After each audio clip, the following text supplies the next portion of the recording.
CBN e a Tecnologia, com Gilberto Sudré.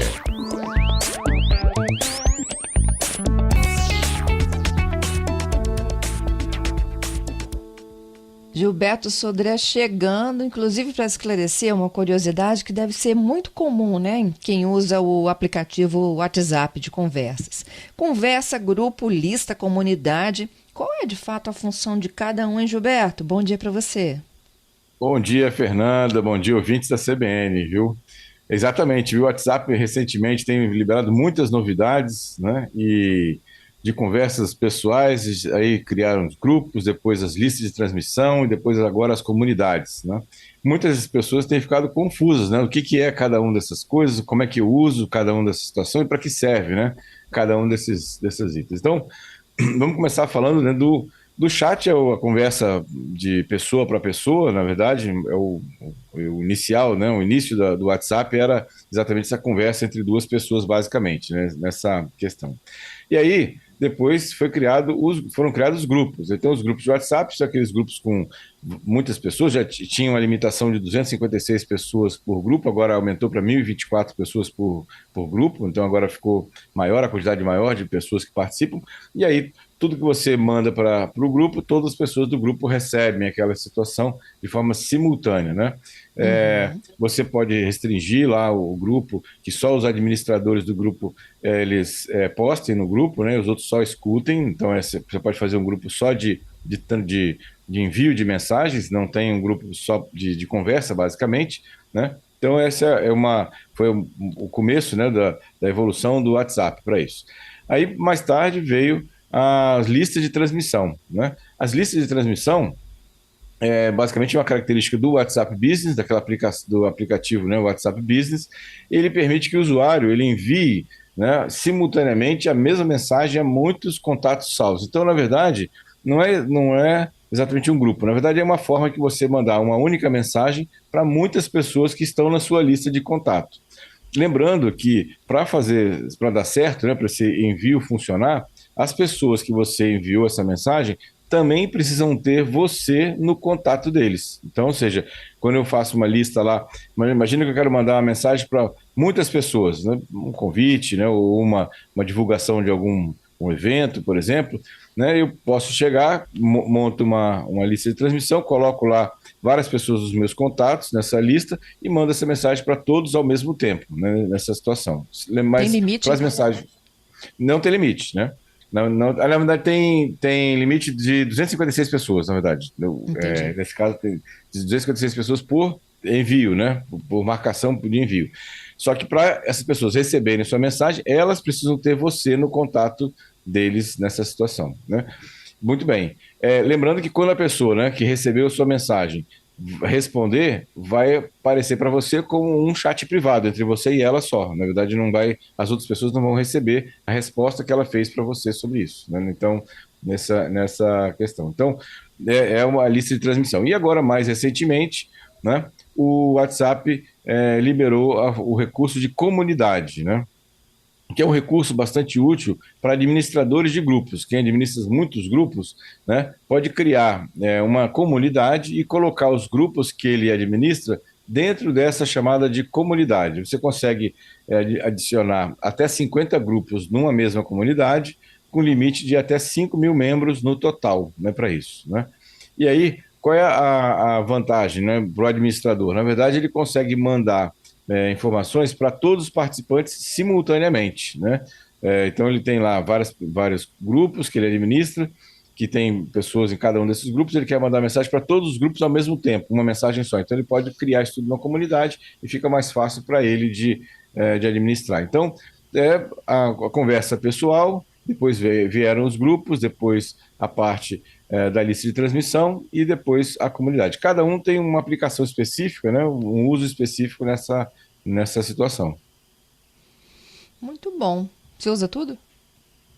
A lista de transmissão eu já usei algumas vezes, mas não é muito frequente. O mais comum realmente é conversa privada, né, entre eu e uma outra pessoa, ou o grupo, que a gente usa bastante, né? Tem até grupo demais no WhatsApp, né? Muitas vezes a gente tem muitos grupos, né, nesse item, então é o mais comum, né? Lista de transmissão, já usei. Comunidade não, eu não administro tanto grupo assim, né? Participo de muitos, mas não administro tantos grupos assim, então não uso a comunidade para isso, não. Tem uma alteração aqui na função que é bem legal que o Giovanni está contando. Ó. Uhum. Gilberto, lista de transmissão uso entre pessoas que eu quero preservar o número do telefone de cada uma delas. Mas isso só funciona se você usar o aplicativo no celular. Quando vai para a web, ele não funciona.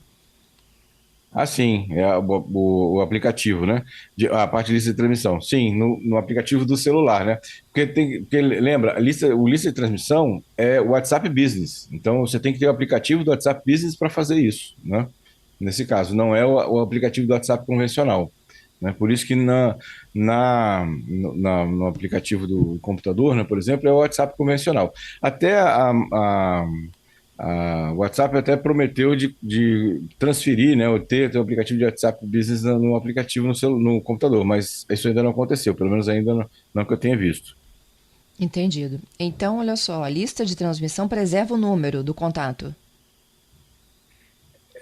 Porque na verdade o que acontece? Ele deve estar comentando o seguinte: quando eu faço um grupo, todo mundo sabe o número de outras pessoas, porque estão todos no Isso. grupo, então eu consigo falar diretamente. Quando eu faço uma lista de transmissão, eu mandando para as pessoas. Então, as pessoas com quem eu mandei a mensagem não sabem que eu mandei para as outras pessoas, né? É como se no e-mail eu mando com cópia oculta, por exemplo. Eu não mandei com cópia para todo mundo, mandei com cópia oculta. Então, ninguém sabe quem recebeu a mensagem. No caso da lista de transmissão também, exatamente, né? Não é, porque no grupo eu sei quem está no grupo, eu sei o telefone de todo mundo que está no grupo, por exemplo, né? Uhum. Entendido. Ó. Se Hum. vocês têm dúvidas ainda sobre essas funcionalidades do WhatsApp, podem ir mandando para cá, viu? Eu tenho uma outra pergunta, é um pedido de ajuda aqui da Rosemary para você. Vamos lá. Ela está pedindo ajuda para cancelar uma compra de cartão de crédito. O que que acontece? O site em que ela fez a compra não responde mais mensagens, não manda código de rastreio de mercadoria e eles só falam que a entrega mercadorias em 48 horas não cumpre, enfim. Ela disse que já passou por essa dificuldade e gostaria de cancelar. Como é que a gente faz? Não é pelo site, né? Tem que ir direto na operadora de cartão? Exatamente, no operador de cartão, ele falar que o não entrou assim, não foi entregue o produto, né? E ela quer cancelar aquela situação. Eu recomendo que ela também faça um boletim de ocorrência, né? E se na situação, se realmente não tiver nenhum tipo de retorno, que entre no Procon, por exemplo, né? Se ela tiver os dados da empresa, CNPJ, endereço lá, para acionar judicialmente a empresa para que ela faça ou o estorno do valor ou a devolução do valor, né? Que foi pago, né? Que foi debitado o cartão de crédito dela. Mas o começo é pela operadora de cartão de crédito mesmo. É isso aí, Rosemary. Esse é o principal caminho, né? Bloqueia lá no cartão e depois É, inicia a briga para ver o que vai acontecer. exatamente. Infelizmente vai dar alguma dor de cabeça, mas é o caminho. Temos mais uma pergunta chegando, Patrícia. É um áudio, né? Exatamente, Fernanda, é o Joab conosco. Olá, bom dia, Fernanda. Bom dia, Gilberto. Pelo WhatsApp, num grupo de conversa, é possível eu adicionar e remover um membro do grupo sem que os demais percebam que ele foi adicionado, foi removido? Bom E aí? dia, Joab. Obrigado aí pela pergunta. Não é possível. Na verdade, quando você remove ou adiciona alguma pessoa, vai aparecer lá no grupo dizendo que o Joab adicionou o telefone tal a esse grupo, por exemplo. Entendeu? Então assim, não tem como esconder essa questão, né? Entendeu? Uhum. Acho que o Isso, ouvinte entendeu, né? isso aí, né? Vamos para o nosso Viralizou? Vamos lá. Viralizou. Muito bem, Fernando. Vamos começar falando aqui. Voltamos a falar de inteligência artificial, né? Um trabalho publicado pelo National Bureau of Economic Research, que é uma entidade europeia, né? Fez uma conclusão bastante interessante, né? O uso de ferramentas de inteligência artificial para escrever o currículo pode ajudar a conseguir, né, ou até chances maiores de conseguir um emprego, né? Pelo menos esse artigo, né, fez essa situação. Ela fez uma pesquisa quase com 500 mil candidatos a emprego em 2021, né, e os participantes que receberam assistência para escrever o próprio currículo, tinham 8, quase 10% chances maiores de conseguir um emprego do que aqueles que não usaram as ferramentas para isso. Interessante como é que, né, basicamente a questão aqui, segundo a pesquisa, é que a ferramenta de inteligência artificial fez com que os currículos não tivessem, por exemplo, erros de português, erros de concordância, né? E com isso ficou mais apresentável para os empregadores. Interessante aí a pesquisa e o resultado, né? Mais uma vez, mais um uso aí da inteligência artificial, a gente já vem falando algumas semanas aí para isso. Uhum. Outra notícia que me chamou a atenção a gente falou algumas semanas atrás que a Anatel estava bloqueando, né, o serviço de IPTV ilegal, né? E aí muitas pessoas vêm perguntando assim, mas como é que eu sei que o meu, né, IPTV, meu aparelho IPTV, ele é ilegal ou ele não é? Então, o aparelho IPTV é aquele que você recebe via internet os canais de televisão e você transforma uma televisão que não é smart numa televisão smart, né, para isso. O que é legal? O IPTV não é, por si só, ilegal. Ele é legal desde que você tenha, né, os serviços pagos ali naquela situação, ou os serviços que são normalmente gratuitos mesmo, né? Ou seja, então você assinou uma Netflix, assinou um outro portal de vídeos, por exemplo, isso não é ilegal. O IPTV não é exatamente ilegal. O que é ilegal é você, por exemplo, ter acesso a canais fechados, né? Não pagando assinatura nenhuma ou pagando um valor muito abaixo do mercado. Então, esse é o processo, ou seja, você está literalmente roubando o sinal, né? Ou seja, você está não pagando nada por aquele sinal, daquela televisão fechada, televisão por assinatura, que você não está pagando nada. Então, esses serviços é que são ilegais. Como é que você identifica isso? Ou você está nessa situação de pagando um valor muito abaixo do mercado, ou, por exemplo, o IPTV, né, o aparelho do IPTV não tem o selo da Anatel, né, selo oficial de homologação da Anatel. Isso também indica que aquele aparelho aquele aparelho é ilegal na venda aqui no Brasil para isso. Então, fica atento quem está pensando em comprar ou já tem um IPTV, não é que todos são ilegais. Na verdade, tem aparelhos de IPTV e serviços de IPTV que são legais e não tem problema nenhum, né? Nessa situação, né? Então a gente tem vários exemplos aqui no Brasil, né? Por exemplo, como Amazon Fire, o Claro Box, Vivo Play, o Streaming e Google Chromecast. Todos eles são aparelhos de IPTV que são legais, né? Não tem nada de errado com eles, mas alguns outros, infelizmente, não estão, não é para isso. E uma última notícia que era há muito esperado, né? E agora realmente virou a verdade, né, que as multas e as sanções começam a ser aplicadas através da LGPD. Por quê?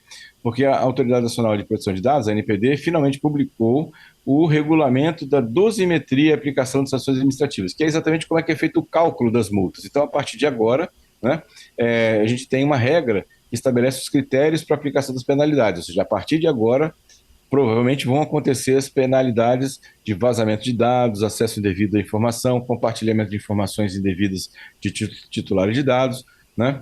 E aí, inclusive, nessa regulamentação, as sanções podem ser aplicadas de forma retroativa, a partir de 1º de agosto de 2021. Tudo que aconteceu de vazamento de dados de 1º de agosto de 2021 para cá pode ser alvo de multas e sanções pela ANPD. Então, agora, né, que a coisa parece que agora a coisa vai começar a andar, né, dentro desse processo lá de multas contra o vazamento ou uso indevido de dados pela ANPD. Entendido. Gilberto, querido, fechamos, né? Isso, muito bem. Mais uma semana, né? Desejo aí a todos, você, pessoal da produção da CBN, né, os nossos ouvintes, queridos ouvintes também, um excelente final de semana, muita paz, tranquilidade. E quarta-feira estamos de volta com mais tecnologia. Lembrando que o CBN Tecnologia está nos principais portais de podcasts, né, e também no site do cbnvitoria.com.br. Isso aí. Só você baixar lá no podcast que você já tem instalado no seu smartphone, aciona a CBN Tecnologia ou Gilberto Sodré ou CBN Vitória, que você vai encontrar esses e todos os demais episódios. Te espero na próxima quarta, hein? Combinado, Fernanda. Um grande abraço para você, bom final de semana e até quarta-feira. Para você também.